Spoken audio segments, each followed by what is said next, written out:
Hello there, and I hope that you're having a good week. Now that we're at week 5, we're actually approaching the halfway point of the term. Things are moving really quickly, and so let's dive into the new theories discussed this week and some general updates related to the course.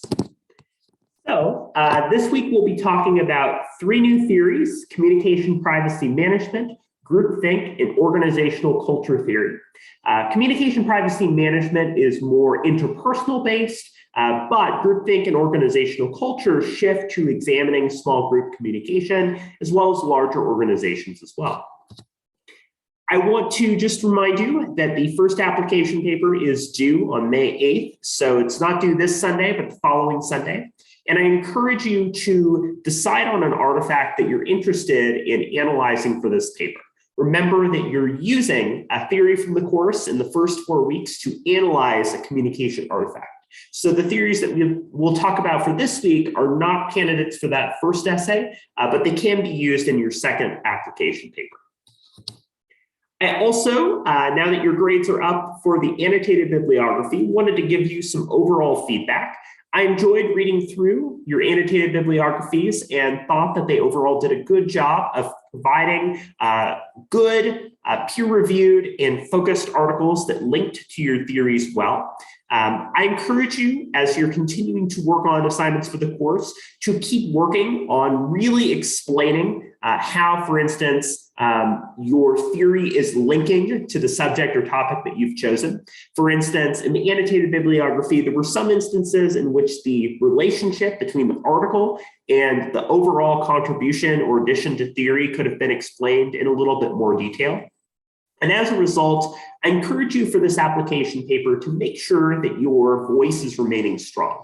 Remember that your focus is on really making an argument for how the theory connects to your artifact. And try to avoid spending too long explaining what the theory is or explaining what the artifact is.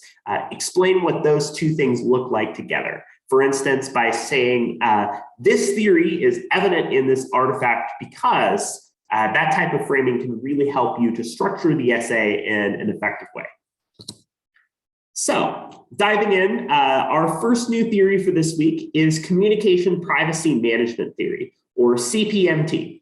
And this theory relates to how we disclose and share information in a manner similar to social penetration theory, but is particularly focused on how we share potentially private information with each other. Under this theory, people have private information about themselves and people close to them. It could be things like your social security number or details that you don't want other people to know. And based on this private information that you have and you believe you have ownership of, you can choose whether you share or hide that information. We create rules or norms based on the sharing of that information. And there are events known as core or catalyst situations that can influence our decision to disclose. We deal with turbulence or disconnect that we feel in privacy situations to manage and ultimately make sure that we're conveying the correct information to other people. If you've seen any Spider-Man or superhero films, you might be familiar with characters who maintain a secret identity. And the idea that the decision to disclose and share that private identity is a really key element of their character development. This is an example of CPMT in action. So CPMT matters because we oftentimes create boundaries in disclosure and privacy with other people. We also make decisions every day about how we disclose and share private information. Sometimes we feel like we're just getting to know somebody and we don't feel comfortable sharing personal details. The information that we include on social media, for example, is one way that we might make strategic disclosure decisions too. And this is a more recent theory, helping us to think about the idea of communication theory in a contemporary way. This theory comes from Dr. Sandra Petronio, who is a professor at Indiana University Department of Communication and concerned with how we use and manage privacy in our own communication. Some of the assumptions brought here, first of all, are the idea that as human beings, we make choices, including what we choose to share with others. We follow and make rules related to our behavior. And the choices that we make are based on what we think about ourselves, what we know about ourselves, and what we know about other people. If we have a close relationship with a friend, we might choose to share a very personal secret or detail with that person that we're not comfortable doing in a larger group. Also, in thinking about the history and context of this, this theory actually got its start in looking at relationship dyads, that is, married couples, and the ways that they might share private information, for instance, cases of cheating. But this theory has expanded to examine interpersonal communication that isn't just based on romantic relationships. Some things to think about here are these ideas of privacy, right? That privacy is oftentimes an important element that we have in our relationships. Private information refers to things that are based on our disclosure and things that matter deeply to us, essentially in the central layer of social penetration theory.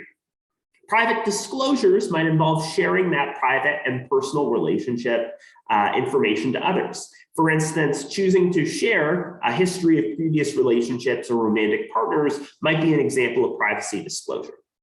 A private boundary is what you choose to share in public versus private. So things you're comfortable with versus things that you choose to only share with people close to you. And then we also experience privacy turbulence, kind of like that feeling of turbulence you get on a plane. Similarly, we feel uncomfortable if we feel like we have information that was private, but it's being shared publicly. For instance, sometimes text messages and other information from celebrities gets leaked online, and people feel frustrated that that private information is being circulated in a public context. Additionally, one thing that can cause turbulence for us are what are known as core and catalyst situations. In core situations, they oftentimes involve us agentically making choices about disclosing and sharing private information. For instance, you're having a hard, difficult conversation with your family, and you choose to share personal details about your life.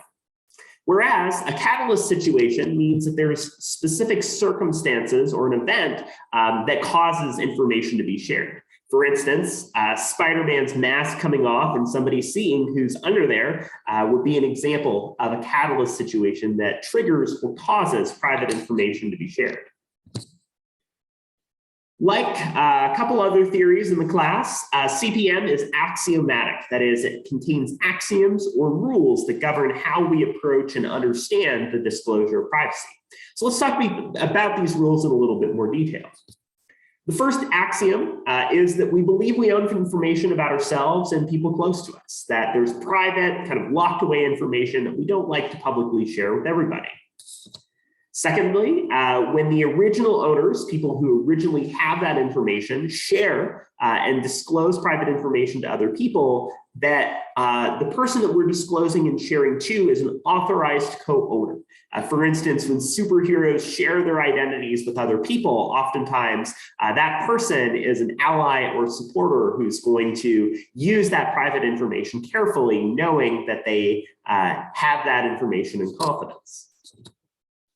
Also, if an original owner reveals private information to that co-owner, the original owner still believes that they have the right to that information, right? So they say, I'm going to tell you a secret, but don't tell anybody else. This is my secret. It's not yours to tell.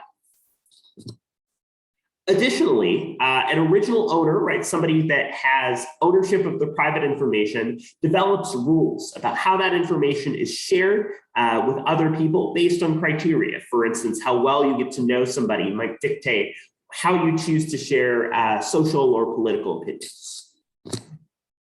Additionally, in order for you to continue to control your information after you share it, you need to create rules with other people about what they can and can't say and who they can and can't tell. For instance, oftentimes we'll use that to stipulate how private information is disclosed.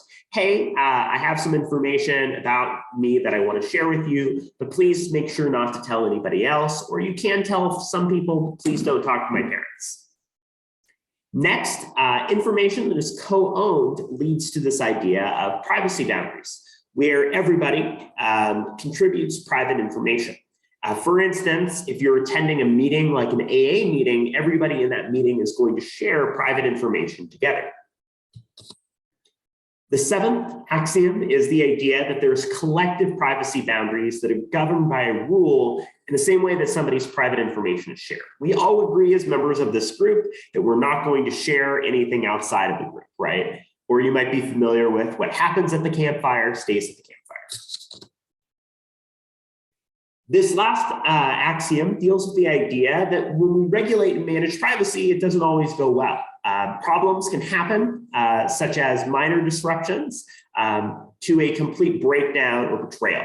When we thought about, for instance, WikiLeaks and the leaks of classified government documents and information, those are examples of some of the issues related to disclosure and sharing of private data. Additionally, this theory has some critique, right? So because this is a new theory, there is limited application and utility so far. Another concern is about whether or not there is a dialectic or dialogue over private information being shared, or a duality in which both you and the other person have different assumptions and beliefs about how private information is being used. And still a critique that while this theory has expanded, it might still be somewhat narrow in its utility. The film Spider-Man: Homecoming is an example here. One scene depicts Peter Parker crawling around and going back into his room, but his best friend Ned sees him. And he shares, he's forced to share due to a catalyst situation, his identity, and tells his friend, no, don't tell anybody else. So this decision to share private information and to make sure that that information isn't shared with other people, becoming a co-owner of that information, shows us this idea in action. Moving next to groupthink. Groupthink is a theory that's important to understand some of the challenges of how members of groups behave. Oftentimes, we desire the consensus and connection between members of a group, which is good because it means that the group can connect together, but it's bad in that it means that sometimes dissenting views or opinions outside of the norm are censored and not fully shared. That is, unpopular and dissimilar ideas are deterred and contrary viewpoints don't get brought to the table, which can mean that members of a group could make bad decisions because outside perspectives aren't being considered and incorporated.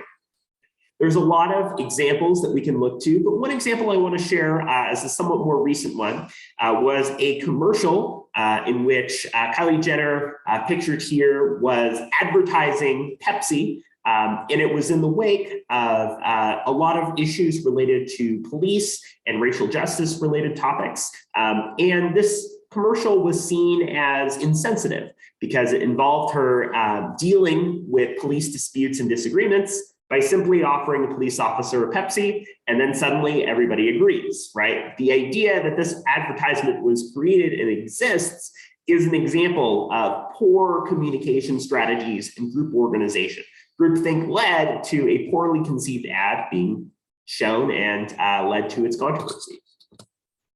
This theory you could think about as kind of like groundhogs off or lemmings off of a cliff, right? The idea that you see one lemming fall and you decide to fall because the group is doing it. When you're a part of a group, you're always making decisions that as a group, you're deciding how to execute tasks and organize your life. Those decisions can have ramifications and consequences, including issues related to oversight and management of those issues. One major career goal then is to effectively facilitate group decisions that oftentimes in our careers and professional lives we're motivated toward managing and dealing with conflict. And this theory helps us to explain how previous decisions, how we've done something before, implicates how we do something now. This theory comes from Irving Janis, a psychologist and researcher focused on political communication and the consequences associated with groupthink. You can think about groupthink almost as the various threads and stitches that come together to make a piece of fabric, right? The idea that when a scarf is cohesive, right, the little threads come together in a way that makes sense and works well. Group problem solving is something that we have to deal with based on this unification, and that making a decision as a group can be really challenging. If you're deciding who to hire for a job, there are a lot of considerations that go into managing the perspectives and potential disagreement that members of the group may have. Some key ideas here refer to cohesiveness, a willingness of members of the group to work together. If the group is cohesive, people get along and are able to communicate effectively. Affiliative constraints suggest that if somebody has a dissenting opinion, for instance, everybody wants to hire candidate A and they prefer hiring candidate B, they're more willing to withhold and refuse to share information rather than share the view that they might disagree with. Homogeneity refers to people that are similar in character. Think about it as birds of a feather. And group insulation is something that happens in groups when they're not exposed to and engaged with perspectives outside of that group. Three things can create the challenges of groupthink. One of them is a lot of cohesiveness of the decision-making group, that they're all very kind of united together. Structural conditions of the environment in which the group functions, for instance, they're working against a deadline, mean that they're more motivated to work together. And stressful characteristics of the situation. For instance, having a boss that you desire to impress and therefore reaching a conclusion in the group that reinforces what you believe the boss wanted. Some of the symptoms of groupthink involve us reaching consensus too often or failing to consider outside groups. Overestimation of the group, the idea that the group is correct and is just such a great group, there's no disagreement there, but you don't see it because people are unwilling to share their disagreement. Closed-mindedness, which might involve treating other people outside of the group as not as intelligent or stereotyping them. Pressuring toward uniformity, again, being harsh on people who disagree. That's a bad idea. What are you doing here? Is an example of groupthink in action.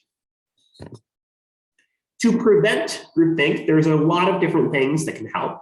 One of them involves oversight and control, allowing for a setting in which people can openly express their viewpoints.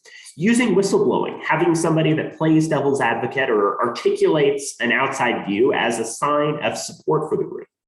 Allowing people to object, to raise their concerns, and to not feel the ramifications, including those of power that might come related to their disclosure, and balancing consensus and majority rule. While consensus is desirable, we might have situations where people just aren't able to get on the same page, and a majority decision is the better way to go. The opposite of groupthink, then, is what's known as polythink. It involves the idea that there's a lot of dissent and disagreement, and people are able to articulate their opinions openly. This can, of course, go in a negative direction if people are arguing and not able to reach any sort of agreement or solution on an issue. So it's a balancing act. Groupthink has been critiqued for being narrow, that it only affects certain decision-making groups, that sometimes there are some groups where groupthink doesn't make sense or is not being used. This theory is more intuitive than theoretical. It's an assumption about human behavior, so it's more difficult to really use a set of concepts to describe it. And groupthink can also be difficult to test. We don't know what's in door number 2. We don't know what's in a world where groupthink didn't happen. Therefore, it can be challenging to explain groupthink when it does.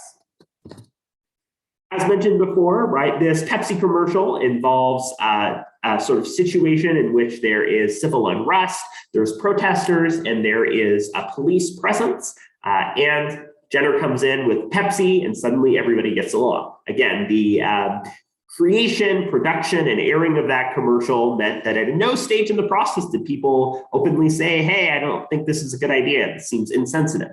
And as a result, those dissenting views were not shared and led to a commercial that received significant criticism. Open criticism and pushback is essential to preventing time, money, and resources being spent on something that's a bad idea. Lastly, let's talk about organizational culture theory. The idea that organizations, larger groups, can be understood in a cultural lens, understanding the norms, behavior, and traits of groups. That these organizations are kind of like spider webs. They create meaning through the use of symbols, thinking back to symbolic interaction theory. It's a social, cultural, organizational, and interpretive theory. If you're familiar with the video game company Valve that has created games such as Portal and Half-Life, this is a company that has a very unique organizational culture and structure that impacts the ways in which it behaves. Organizational culture theory assumes that members of a group work together to create what is organizational reality. If you're working for a club or group or organization, there's a good chance that the norms and behaviors of that group have been developed over time. that you use symbols and interpretation as a part of an organization's culture. For instance, something such as a company logo, an arm that is open and welcoming might be used to symbolize something like a healthcare group, which shows the ways in which group organization shapes individual behavior. And also the idea that cultures vary, right? That their actions and behaviors are diverse and can impact how communication occurs. This theory comes from a variety of authors, including Clifford Geertz, Michael Panofsky, and Nick O'Donnell Trujillo. Clifford Geertz in particular is well known for work in ethnography and using observation as a way to understand and make sense of human behavior. In terms of organizations, right, organizational life and how an organization behaves, such as a corporation, a nonprofit, a student club, is characterized by responding to and dealing with different situations. In this way, an organization is a culture in which its norms, its standards, its behavior are developed over time. In this way, an organization is also like a web in which it develops beliefs and practices, much like a spider having to maintain and sort of respin parts of a web that might have gotten detached. This idea of a web is something that has to be constantly reinforced among members of a group. And a web can be both seen and unseen. Sometimes if you're walking in the woods and you suddenly walk into a spider web, right? That's an example of how this metaphor can be used to understand organizational behavior. Culture refers to a way of living, right? Culture combines a lot of different elements of identity, including productivity, how tasks are accomplished, competition, how members of a group relate to and engage with each other, autonomy, how members of a group see themselves as individuals, and also how members of a group cooperate using norms and behavior. These ideas of what makes a culture can be applied and understood when we examine how organizations behave. Additionally, the values and standards of a group, what's important to them, norms, like a handbook that you might receive for a group, are important. And that members of an organization use symbols in order to make sense of meaning and reality. For instance, the usage of a company logo can be a crucial element of the overall group's persona and way that it conveys important topics. As mentioned before, there is this idea of ethnography. How we study organizations through observation. Ethnography involves getting in and really trying to understand and take note of what's happening in an organization or group. For instance, I, in the past, attended a salmon festival and got to see the indigenous groups of the area who were able to discuss the ways in which salmon was an important and crucial part of culture and identity. Ethnography can involve understanding the rituals or tasks that members of a group do, their passion, the issues that are important, social, political issues, and how the organization responds to those challenges, and enculturation, what it means to become a member or included within an organization and its goals. This theory has generated some critique. One is of consistency, that members of a group might feel differently. Not everybody feels like they're a part of a culture, and indeed, group culture can sometimes be defined by exclusion or somebody not feeling like a full member. For instance, a history of an organization that's known as a boys' club is an example of some of the challenges of inclusion. Additionally, when you study through participation or ethnography, right, if you're studying a culture of an organization by going in and examining it, your own biases as a researcher or observer are going to be at play too. So those are important to consider. And also, the idea of an organizational culture is not something that's easy to quantify or to place in another context. So it's a useful theory, but again, is a much more social and culturally oriented one rather than a quantitative theory. As mentioned before, Valve is a video game company that is uniquely known for creating a variety of critically acclaimed and well-developed video games. But one thing that I find really interesting about Valve and its organizational structure is that it doesn't really have managers or bosses or a top-down hierarchy. Instead, its organizational culture is based on members of the group really reaching decisions collectively about what games to design, what ideas to work on, and so on. It's a much more democratic form of organizational behavior and helps us to understand how organizational culture can be used in order to make sense of how an organization behaves and acts.